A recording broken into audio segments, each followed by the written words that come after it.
child destined to carry the weight of the universe, yet he stood apart from the world of play. Why did clouds follow his every step?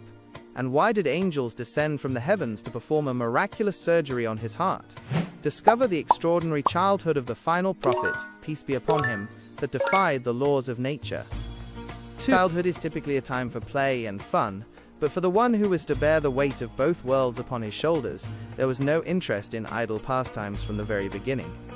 Mother Halima says that when he grew old enough to play and went out with his brother, he would never actually join in the games. Instead, he would simply watch the other children play.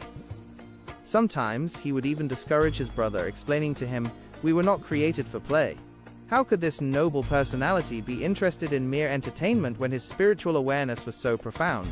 Mother Halima relates that once, in the middle of the night, she woke up to find him deeply engaged in a private conversation with his Lord, saying, "There is no God but Allah, holy is He, holy is He.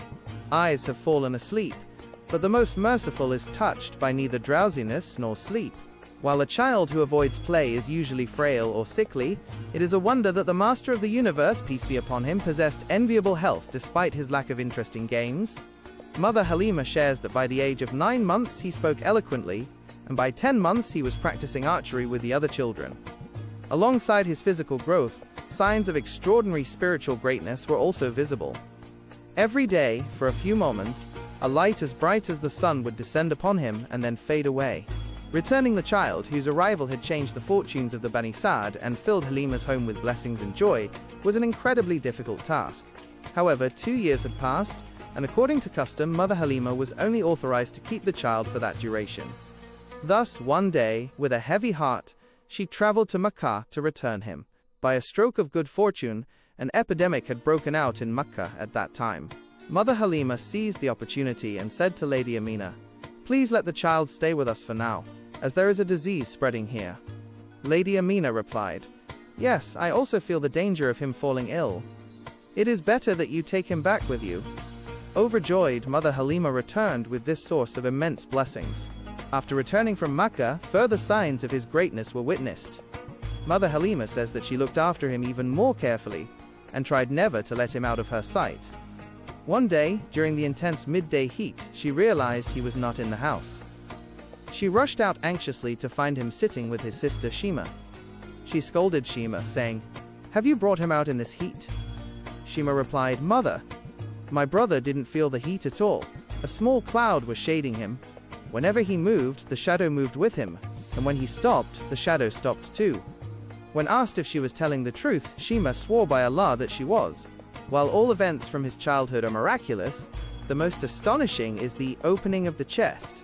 Sometime after returning from Mecca, he asked Mother Halima, "Mother, where do my brothers and sisters disappear to all day?"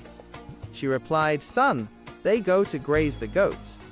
He asked, "Then why don't I go with them?" "Do you wish to go?" she asked. "Yes, mother," she replied.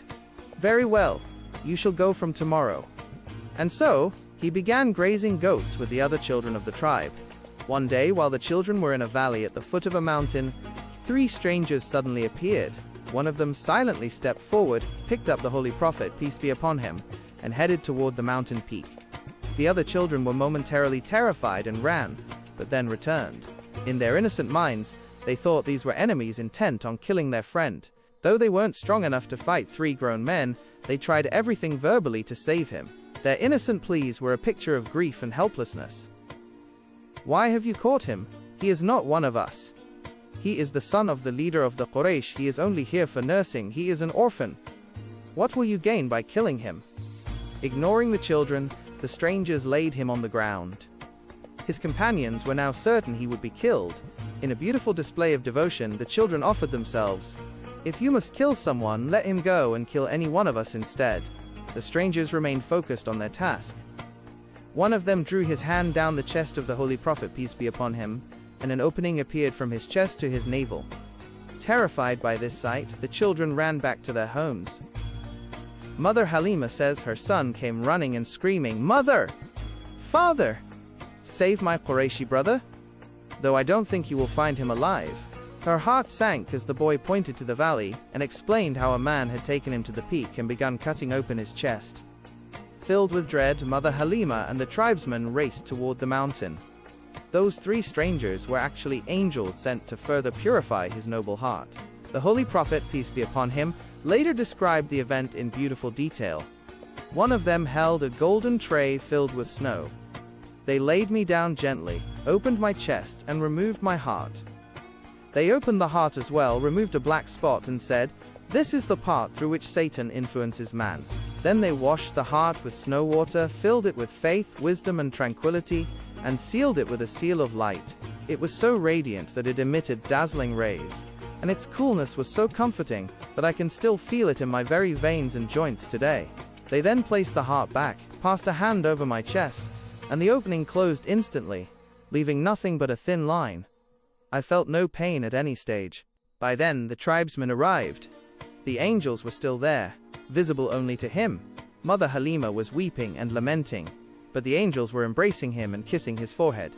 When she cried out in worry for his perceived weakness and loneliness, the angels comforted him, remarking on how beloved and honored he was in the sight of Allah. When she finally saw him alive, she embraced him passionately, asking what had happened. When he explained the event, some suggested he was under a spell and should be taken to a fortune teller. Despite his protest that he was perfectly fine, they took him to one. After hearing the story, the fortune teller became agitated and shouted to the Arabs that a great trouble was coming. He warned that if this boy lived, he would change their religion, oppose their ways, and call their idols fabrications. Mother Halima was furious at his nonsense. She pulled the child away and scolded the man, calling him a madman. They then returned home. The thin line on his chest remained as a lifelong reminder of that miraculous event. Following this, Mother Halima's husband feared that envious people might harm the child because of the immense blessings surrounding him. He advised Halima that it was finally time to return this precious trust to his family for his own safety. The following narrative and historical accounts of the Prophet's life are meticulously compiled and referenced from the most renowned and foundational Arabic books of seerah and Islamic history. 1. As-Seerah an-Nabawiyya by Ibn Hisham. 2. Al-Bidayah wa an-Nihayah by Ibn Kathir. 3. Dala'il an-Nubuwah by Al-Bayhaqi. 4. Ash-Shifa bi Ta'rif Huquq al-Mustafa by Qadi Iyad. 5. Tarikh al-Umam wal-Muluk, Tarikh al-Tabari by At-Tabari. 6. Manaqib al-Imam Ahmad ibn Hanbal by Ibn al-Jawzi. 7. Jami'i al-Usul fi Ahadith al-Rasul by Ibn al-Athir. 8. Zad al-Ma'ad fi Hadi Khair al-Ibad by Ibn Qayyim al-Jawziyah. 9. Al-Kamil fi at-Tarikh by Ibn al-Athir. 10. As-Seerah an-Nabawiyya by Ibn Kathir, often compiled separately from Al-Bidayah. But the journey is far from over. Stay with the light of beautiful Islam and make sure you're subscribed, because what happened next is one of the most pivotal moments in the entire seerah. We're about to dive even deeper into the boundless love and radiant legacy of the Prophet of Mercy Muhammad, peace and blessings be upon him. If this story touched your heart, please like this video and share it with those you love. Join us in the next episode of The Life of the Messenger, where every moment is a step closer to understanding his beautiful guiding light. You won't want to miss it.